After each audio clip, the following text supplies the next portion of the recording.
ఓం నమో భగవతే రుద్రాయ. మార్చి 14 శనివారం ఏకాదశి తిథి ఉత్తరాషాఢ నక్షత్రం కూడా ఉన్నది.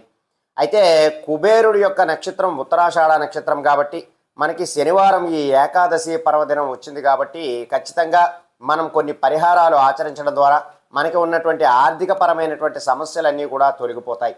ఖచ్చితంగా ఈరోజు కుబేరుణ్ణి మీరు ఆరాధించాలి. అలాగే విష్ణు సహస్రనామ పారాయణం అనేటటువంటిది చేసుకోవాలి.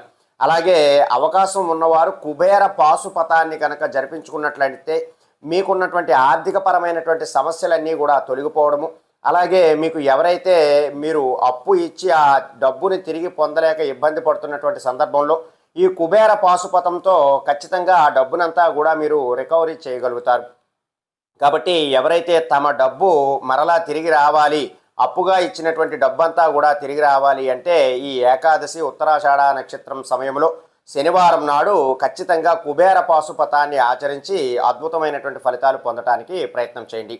అలాగే ఈరోజు ఓం నమో భగవతే వాసుదేవాయ, ఓం నమో నారాయణాయ అనేటటువంటి మంత్రాలని 108 సార్లు జపం చేసుకోవటానికి ప్రయత్నం చేయండి.